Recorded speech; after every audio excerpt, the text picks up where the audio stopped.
ಗಂಡಿನ ಅಣ್ಣನವರಿಗೂ ವಂದನೆಗಳನ್ನು ಹೇಳುತ್ತಾ ನಾನು ಎರಡು ಮಾತಾಡ್ತೇನೆ.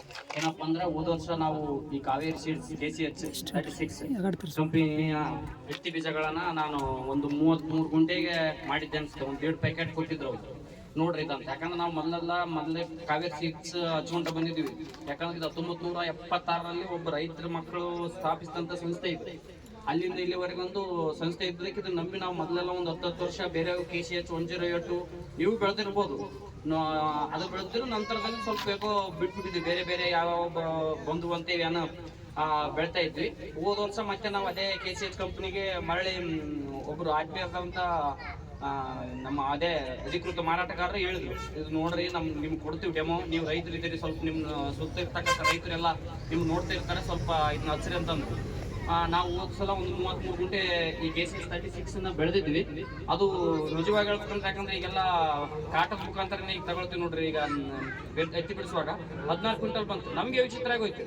ಈಗ ಅದೇ ವರ್ಷನೇ, ಯಾಕಂದ್ರೆ ಈಗ ಸಮೀಪ ಈಗ ನಾವ್ ಎಲ್ಲಿಗೆ ಬಂದ್ಬಿಟ್ಟಿದೀವಪ್ಪ ಅಂದ್ರೆ ಹತ್ತಿ ಬೆಳೆಯಲ್ಲಿ ಒಂದು ಎಕರೆಗೆ 5 ಕ್ವಿಂಟಲ್ 6 ಕ್ವಿಂಟಲ್ ಆಗ್ತಕ್ಕಂಥ ಪರಿಸ್ಥಿತಿ ಬಂದ್ಬಿಟ್ಟಿದ್ವಿ 2-3 ವರ್ಷದ ಹಿಂದ್ಗಡೆ. ಈ ವರ್ಷ ಏನೋ ಸುಧಾರಣೆ, ಬಟ್ ಮಳೆ ಬಂದು ಈ ಸಲನು ಸ್ವಲ್ಪ ತೊಂದರೆ ಆಗ್ಬೋದು.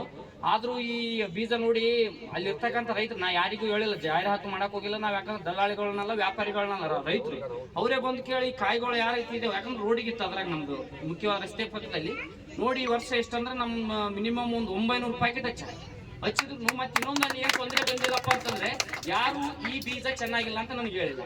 ಅದೊಂದು ನನ್ನ ಕೃತ್ಯ ಮತ್ತು ನನಗೆ ಒಂದು ಒಳ್ಳೇದಂತ ಅನಿಸುತ್ತೆ. ಇದೇ ರೀತಿ ಈ ಕಂಪನಿ ಇನ್ನೂ ಉತ್ತಮ ಗುಣಮಟ್ಟದ ಬೀಜಗಳನ್ನ ನಮ್ಮ ರೈತರಿಗೆ ಕೊಡ್ಲ ಅಂತ ಹೇಳ್ತಾ, ಇದೇನು ಇವ್ರು ಹೇಳಿರೋದು ಯಾವ್ದು ಜಾಹೀರಾತಿಗೋಸ್ಕರ ಹೇಳಿದ್ರು. ನಾವು ಬೆಳೆದಿರ್ತಕ್ಕಂಥದ್ದು ಈಗಾದರೂ ನಾವು 20 ಎಕರೆ ಹತ್ತಿ ಬೆಳಿತೀವಿ ನಾವು. ಈಗ ಅಲ್ಲಿ ಒಂದು 15 ಎಕರೆ 10 ಎಕರೆ ಎರಿ ಇದೆ, ಒಂದು 10 ಎಕರೆ ಮಸಬೆ ಇದೆ. ಅದರಲ್ಲಿ 25 ಪ್ಯಾಕೆಟ್ ಮಾಡಿದ್ದೇನೆ. ಇರ್ಲಿ ಅಂತ, ಯಾಕಂದ್ರೆ ಒಂದೇ ನಂಬರ್ತಕ್ಕಂಥ ರೈತರಲ್ಲಿ ನಾವು, ಯಾಕಂದ್ರೆ ನಮ್ಗೆ ಅದು ಒಂದು ಇದು ಇರುತ್ತೆ. ಇರ್ಲಿ ನೋಡೋಣ ಅಂತ ಬೇರೆ ಬೀಜದ ಕೂಡ ಹಾಕಿದ್ರೆ ಈಗ ಹೇಗೆ ಅನ್ಸಕೈತದಪ್ಪ ಅಂತಂದ್ರೆ, ನಾ ಎಲ್ಲಷ್ಟು ಅದೇ ಬೀಜ ಮಾಡಲಿಲ್ಲಪ್ಪ ಅಂತ ಅನ್ಸಕೈತಿ. ಅದರ ಪಕ್ಕದಲ್ಲಿ ಅದೇ ತೊಂದರೆ.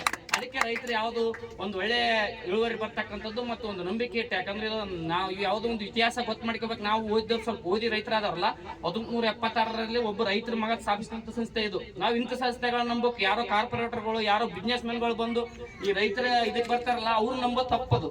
ನಾವು ಏನ್ ಮಾಡ್ಬೇಕಪ್ಪ ಅಂತಂದ್ರೆ, ಇದಕ್ಕೆ ಇಂಥ ಕಂಪನಿಗಳನ್ನ ನಂಬ್ಕೊಂಡು ಒಬ್ಬೊಬ್ರು ರೈತರು ಬೆಳೆತಿರ್ತಾರೆ, ಇನ್ನೊಬ್ಬರಿಗೆ ಪ್ರಚಾರ ಮಾಡ್ರಿ. ಇನ್ನೊಂದೇನು ಗೊತ್ತಾರೆ, ನಾವು ಈಗ 20 ಎಕರೆದಲ್ಲಿ ನಾನು 3 ಸಲ ಅಷ್ಟೇ ಕ್ರಿಮಿನಾಶಕ ಸಿಂಪಡಿಸಿದೀವಿ. ಅಂದ್ರೂ ಚೆನ್ನಾಗಿದೆ ಹತ್ತಿ. ಈ ಸಲ ಮಳೆ ಬಂದು ಸ್ವಲ್ಪ ಏನೋ ಇದು ಬಿಟ್ಟಿರ್ಬೋದು, ಇದ್ರಷ್ಟು ಕಾಯಿ ಆಗಿಲ್ಲ, ಇದೇ ತರ ಇರ್ಬೋದು. ಬಟ್ ಸ್ವಲ್ಪ ಮಳೆ ಜಾಸ್ತಿ ಆಗಿರೋ ಕಾರಣದಿಂದ ತೊಂದರೆ ಆಗಿದೆ. ಬಟ್ ಏನ್ ತೊಂದರೆ ಆಗಲ್ಲ, ಎಕರೆಗೆ ಏನಿಲ್ಲ ಅಂದ್ರೂ